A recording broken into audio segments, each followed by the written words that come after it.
What's up, guys? We're doing a full card breakdown for UFC Vegas 97 with Gilbert and Sean Brady, which should be exciting. We're coming off an event where we swept the UFC Vegas 96 card, made what, $395.05, something like that. We hit 3 out of our 4 parlays, hit most of our double ups, but all our straight picks pretty much hit. Where we combine that with PFL. And then we have Contender Series going on in the background right now. I think that's pretty much it. We'll get into the breakdown right now. 13 fights on the card. And if I keep looking back, it's because it's the Panini fight right now. All right, so we'll start with the Nathan Fletcher. Let's see, who's first here? Right here, Nathan Fletcher versus Zygimantas Ramaska. Both of these fighters are from Tough, who were supposed to fight on this last card, but Nathan Fletcher pulled out the day of due to a medical issue, which I'm pretty sure was staph infection. Ramaska is a good striker with a lot of power and will kind of just go for it.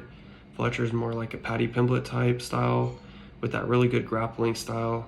I like Nathan Fletcher here, as I believe he'll be able to get Ramaska's back and find the sub in the first 2 rounds. So the odds are Nathan Fletcher is -115 and Ramaska is -105. I believe Fletcher was like -140 something, maybe a little bit bigger of a favorite last card. I don't know why I keep stumbling over my words. Yeah, I think Fletcher's pressure, come forward style, and just that grappling is just going to be too much. Ramaska's going to be dangerous, he's going to be powerful, but hold on. Yeah, he's going to be dangerous, powerful, but I think Fletcher is just too strong with the grappling. He's going to find his back and get the sub within the first 2 rounds. So that one's pretty quick and easy. So the next fight is, oh, I like this fight a lot actually. It's Andrei Petroski versus Budka. So I'll read off my notes first and I'll tell you guys what I think. So this is a good fight I like a lot. Both guys are wrestlers here, where I believe Petroski will be better everywhere.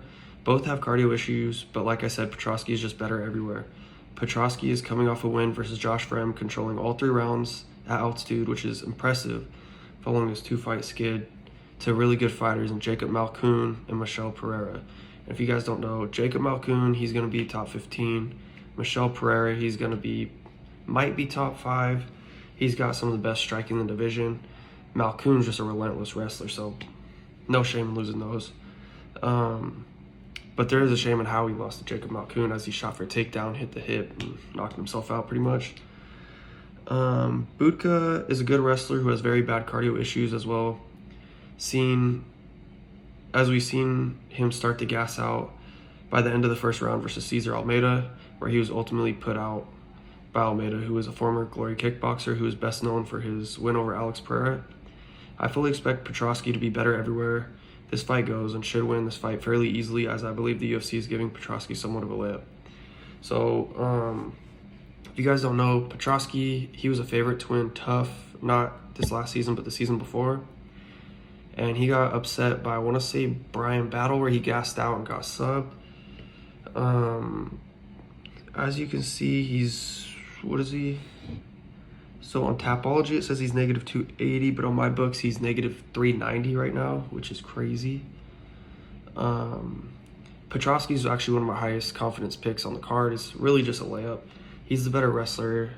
I want to say he's the better striker, although they both kind of suck at striking.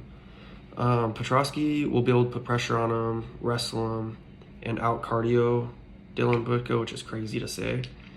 But Budka, he was wrestling Cesar Almeida. Cesar Almeida really wasn't doing anything to make Budka work. He gassed out, and Almeida just knocked him out in the second round, which we actually had $15 on or something like that, and it was really good odds actually. So yeah, Petroski's going to be a high confidence, medium confidence pick, but high confidence for this card, because there's not a lot of high confidence plays, I would say, on this card for me. Third fight is Gabriel Santos versus Yizha. Where is this? Yizha, he's +190, and Gabriel Santos is -230, which is very interesting to me. 63% of the people on Tapology say Santos is going to win 37 or on Yizha. Most have it by decision. So let's break this fight down. This is a fight I don't think I'll be touching at the moment, just due to the fact that I don't like touching these road to UFC fighters when I think they'll win, because you can't really trust them until you've seen them in the UFC.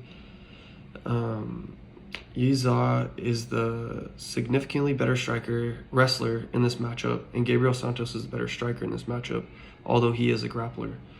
Santos has 2 good losses in the UFC where he arguably could have beat Lerone Murphy, who was a top featherweight in that split decision. And let me tell you, I had $700. It was on Lerone Murphy. I want to say Makayev was on that card, maybe, and some other dude. It was to win like 1,200 or something like that. And I remember I was at a park watching that fight, and I was sweating. I thought Santos might have won that fight, to be honest, but Murphy got the hometown decision. So, anyways, his next fight was a loss versus David Onama, where he didn't look very good after being brutally knocked out in the second round. Second, after being reversed, having a body triangle on Onama, Santos is aggressive early with pressure and takedowns, but will slow down.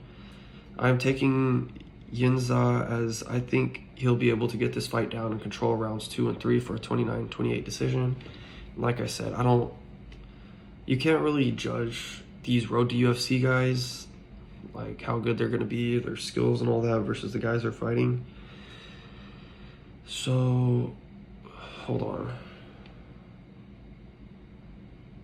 What is up with this guy? Jack Duffy. I don't know if you guys are watching Contender Series. This guy named Jack Duffy, he like sits on his back after every round, puts his legs up on the fence. Really weird. Yeah, you can't really trust these guys. I mean, I don't think Santos should be negative 230. So if you want to take a stab at Yizha, then Yinza, however you say his name, go ahead. Plus 190 is not bad, but I'm not going to touch it. It's road to UFC. A road to UFC guy, so I'm not going to touch that. Alright, so for the 4th fight of the night, we have Lima taking on Felipe dos Santos. Lima is a negative 147 favorite on my sports book. Dos Santos plus 127. The odds are a little bit closer on Tapology. So 55% have Dos Santos winning, 45% have Lima winning. Dang, this is kind of a dog fight, this Panini fight. It's actually a really good fight. Come on, Panini. Yeah, so it's pretty close, and I think it should be. It's 2 young Brazilian prospects. I'll get to the breakdown right now. So this is a fun fight between 2 young Brazilians that a lot of people like. Most people like Dos Santos here, as he is that shoot-a-box guy that will come forward with lots of pressure and volume with some crazy strikes until he eventually slows down. Lima is a former professional kickboxer who can struggle with that pressure, as seen in the Severino fight. But I don't think Dos Santos can mix in those takedowns like Severino did. Lima will be the way more technical fighter here in this matchup with his kickboxing, as I believe he'll catch Dos Santos clean with some big shots, as he is very hittable, and really take over late. Lima is the pick for me at low confidence. I don't know if he'll finish him, as Dos Santos is very tough, but I wouldn't be surprised if he does late. So basically, it's just Lima's a good kickboxer. Dos Santos is very sloppy, comes forward, just pressures. I mean, eventually he'll start to slow down, as most of those shoot-a-box guys do. He's a typical shoot-a-box guy.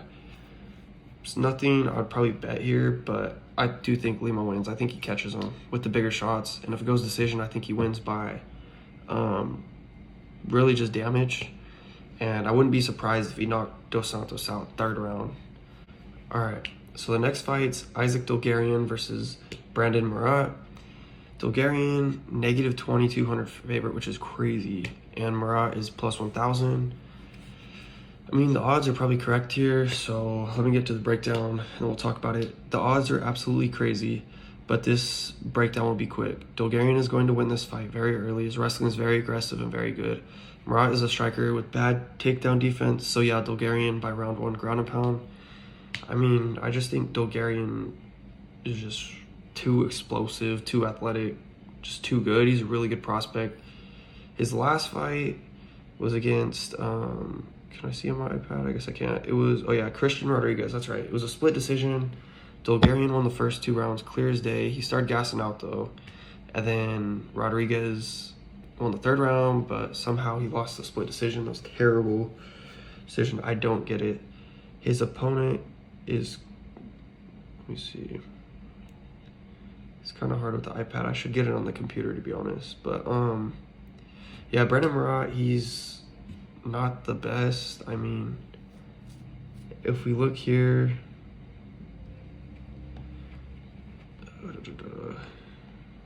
so his last fight was a debut against Terrence McKinney where he got slept in.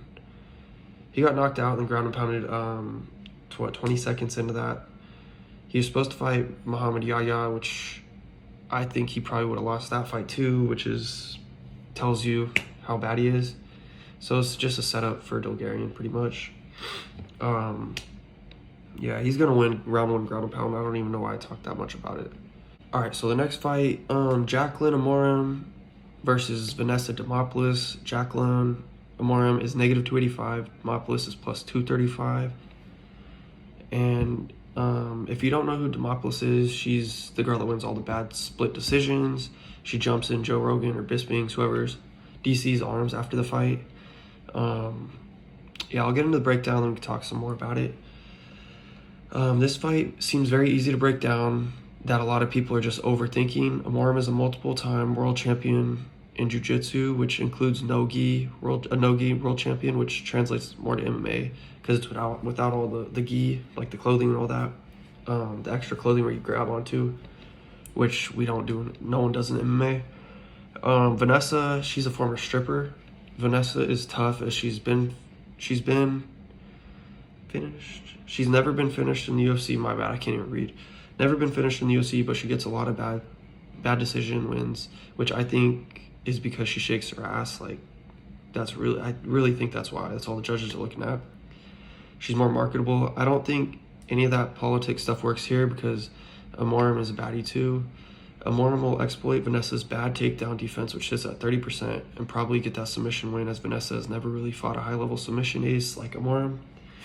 She also has never had a submission attempted on her in the UFC, which is crazy. So yeah, I think Amorim's just too talented. We seen her gas out.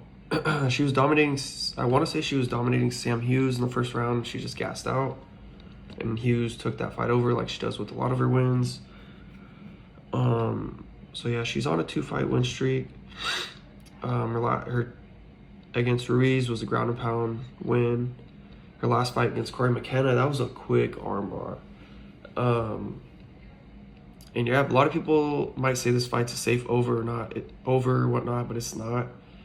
Amorim could submit Demopoulos. We've never seen her submission defense tested, so I don't know. I'm going Amorim by submission. I think it's a pretty easy play, but again, it is women's MMA, and we have seen Amorim gas out, so you never know. But that's a medium confidence pick in Amorim. And yeah, 83% of the public's going with Amorim as well. So what are they? See, they're all going by decision. I think it's submission, but I don't know. We'll see. I'm pretty confident in that submission. All right, now the next fight's Ryan Spann versus OSP. Ryan Spann is sitting at -360, and OSP is sitting at +280. This is a fight I definitely don't want to bet on, as both men are so unreliable and people you simply can't trust. OSP is now 41 years old, being 2-3 in his last 5, with both of these wins coming away a split decision over Shogun and Kennedy and Cheku, where Kennedy was just scared to throw for some reason, because once the 3rd round happened, he's starting to connect, land big shots. I don't know. And I'm not gonna lie, I got burned on that. Lost a lot of money on Kennedy there. I thought it was gonna be easy, a free $100 pretty much. So I put a bunch of money on him to win, but yeah, one of my only losses this year. One of my only cards that I lost on, I should say. Spann is way younger at 33 years old, but like OSP is 2-3 in his last 5, losing 3 straight fights to relatively solid competition. Ryan Spann is a jiu-jitsu guy who will throw hands, but his chin is not very good at all. OSP will not take this fight to the ground, and he also doesn't have a chin, although it did hold up late against Kennedy. OSP will also gas out after the 1st round. Ryan Spann should win this fight by finish early, but the -360 line is so steep. It's steep. I'm not gonna lie, I've already played it. Ryan Spann. The more I look at it, Ryan Spann's gonna win. It's kind of just a bounce back for Ryan Spann. If OSP lost that fight against Kennedy, he's probably plus 500, and Spann's probably like negative 900. That's why I look at it, and I'm like, if Kennedy just throws there, OSP's going to sleep. So Ryan Spann's play. It's not high confidence just because he's Ryan Spann. He's unreliable, but it's a medium confidence pick, which you'll see a lot on this card. A lot of medium confidence picks. I think he's safe to throw in parlays. I haven't submitted my safety parlay yet, but I don't think he'll be in there. I think there's better plays, more talented fighters, and yeah, he's just in a little parlay that I have about $30. So yeah.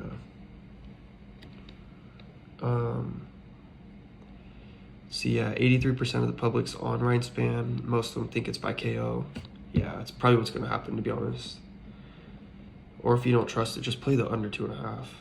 So the next matchup, Rongzhu versus Chris Padilla. Rongzhu's negative 285. Padilla is plus 235. And this is another fight I will be staying away from, as I like the road to UFC winner. Rongzhu will be the better striker in this matchup, who showed a very good get-up game against a fairly high-level wrestler in the road to UFC championship fight. Padilla is a grappler who came into the UFC on short notice to submit James Longtop in the first round. Zhu has been finished 4 times by submission, which is scary and why I won't be touching this fight, but I have to go with Rongzhu. Another one of those road to UFC guys I think is going to win. I think his get-up game will be good enough to stand up and get Padilla out of there. I just can't touch that negative 285. That's crazy.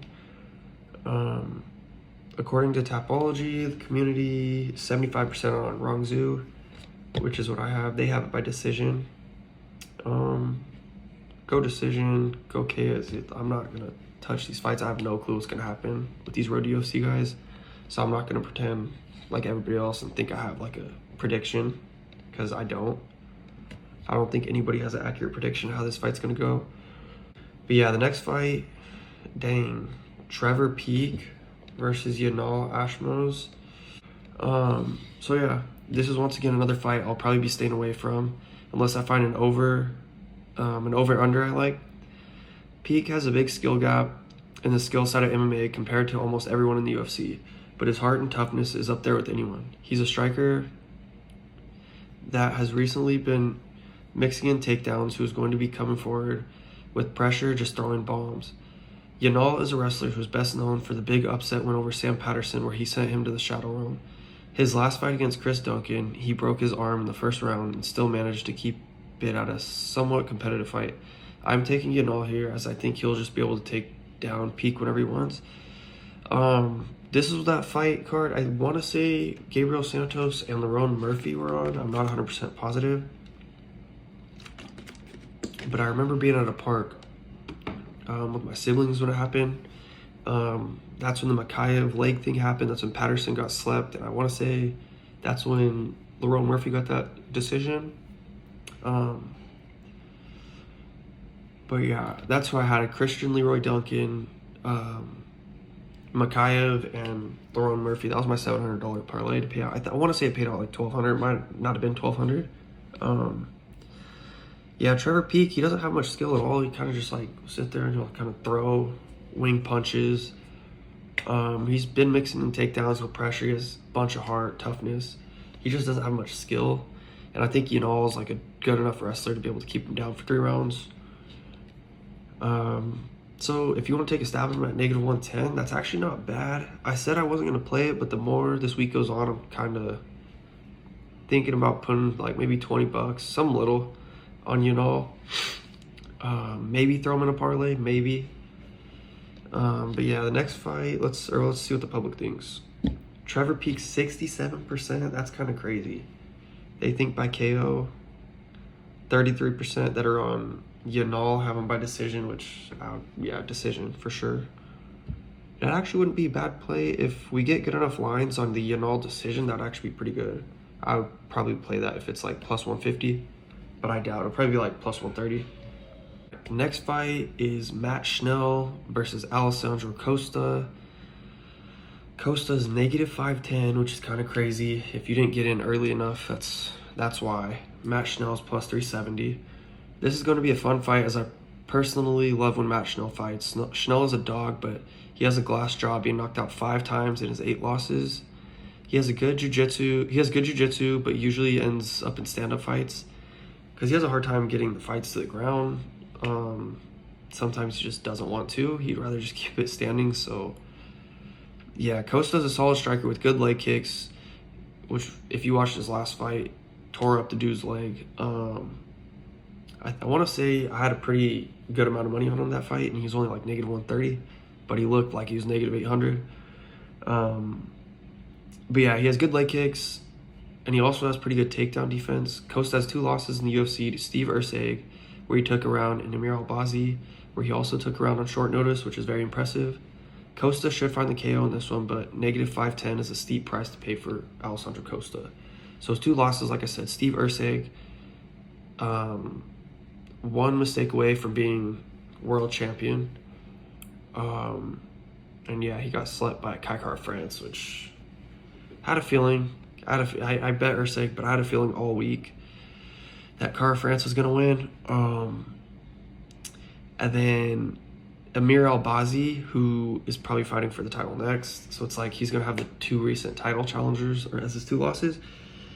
And he even took a round off of Steve Ursig and Amir Albazi. So it's like, or I don't know if he took a round off Ursig, but it was close. It was a close round. And then he probably won the first round against Albazi too. So it's like, he's not bad.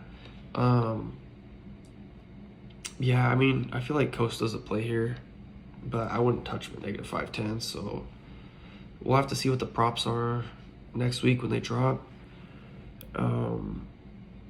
Probably, well, he's going to KO him, I'm pretty sure. Let's see what Tapology thinks. Yeah, the community, 91% are on Costa by KO. Look at this. So his last 4 fights, lost by sub. Brandon Royval, he's good. I don't know how you say this dude's name, but I remember watching Suma Derji. I want to say they called him like the Japanese Connor or something like that. That fight was ridiculous. He was out. Like, I thought the fight should have been stopped, actually. He was hurt, got rocked multiple times, then just came back and ended up submitting Suma Derji after he gassed, which was nuts. And then he got finished by Mateus Nicolau. And then, yeah, Steve Ursig just, yeah, he slept him. I don't think you could even play Matt Schnell here at plus 370. I mean, unless you hope Costa he could survive and Costa gasses, but I don't see that happening. I feel like it's going to be under 1.5 for sure is a good play, so you can see what the under 1.5 is. That might be better value. All right, and this fight's Kyle Nelson versus Steve Garcia, which is a banger. And that was a nasty KO by Wellmaker right there. Contender series. Steve Garcia's negative 175. Kyle Nelson's plus 150. Little spoiler, I don't hate the negative 175 on Steve Garcia at all. So Kyle Nelson was originally supposed to fight Calvin Kattar, but unfortunately pulled out, and fortunately Steve Garcia stepped in, fortunately for us. Kyle Nelson is someone I always bet against until recently, as he is now on a 3-fight win streak. Nelson is a solid striker but has questions about his chin. Steve Garcia is someone I was actually really high on. I was very confident he was going to make the top 15. But yeah, then he started out 1-2, and he lost to one of the Asian guys. Who was it? It was Marotte. He got slept by him when I thought it was easy path to victory to just wrestle him. It blew my mind, but yeah. Anyways, so yeah, he started out 1-2, which pushed me off the train as he didn't look like he had a chin and just looked way too wild. Steve Garcia has been looking really good since that knockout loss, though winning 4 straight fights, all by knockout. He has good boxing with solid wrestling and really good takedown defense. I like Steve Garcia by KO here, but I can't be betting this too heavy exactly. I like him by KO. I just don't trust him enough to bet heavy, put him in my safety parlay. But yeah, I feel like negative 175 is good value if you want to put 20 bucks on him or put him in a $25, $30 parlay. I don't think that's bad at all. Tapology's over here glitching right now. Yeah, 77% are on Garcia, most by KO. Yeah, so we're with the public here. All right, the next fight, Natalia Silva versus Jessica Andrade, which I love this fight, and I think Natalia Silva is legit. Not to spoil anything, but this is a really good fight I'm excited for. That is going to let us see how good Natalia Silva really is. The fight is at 125 pounds, meaning Andrade is moving up. Andrade, a former champion, beating Rose for the belt when she slammed on her head, is a tough, strong, bully-style fighter who is one of the gatekeepers of this division to really test girls and see where they're at. Kind of like Neil Magny, but as we've seen last card, versus Michael Morales, Andrade has a lot of power in her hands and will also try to get the fight to the ground to do damage. Silva is a well-rounded beast. Her striking is really good along with her takedown defense. She is 5-0 in the UFC, beating solid opponents, with her most impressive win still being her debut versus Jasmine Jasudavicius, where she defended all 6 takedowns and won 30-27. I'm pretty confident. I have to double check. I'm pretty sure it was 30-27. The speed will be too much here, in my opinion. I'm pretty confident Natalia Silva will dominate this fight. So yeah, I don't think this fight's hitting the mats. I think Natalia Silva is going to be too slick, too quick. Her counter punching, like, she's just so elite on the feet, and I don't think Andrade will be able to touch her. So I think she's just going to light her up. Natalia Silva's negative 250, Andrade plus 210. I think Silva's safe to parlay, in my opinion. I already have her in a parlay. She's actually who I'm thinking about doing a safety parlay with. There's a couple people, as we'll get to the next one. So Petroski is going to be in the safety parlay. I'm almost certain that it's between Natalia Silva and I won't spoil it, but the next play on the card in the main event. So Tapology, 70% on Silva, most think by decision, which, yeah, I can see decision for sure. As Andrade is tough, I would not be surprised if there is a finish. So yeah, negative 250, Natalia Silva, I think she's going to get it done. Move into the top 5. Fight for the belt soon, in my opinion. For the main event, it's Gilbert Burns versus Sean Brady. Sean Brady, negative 180, Gilbert Burns, plus 155.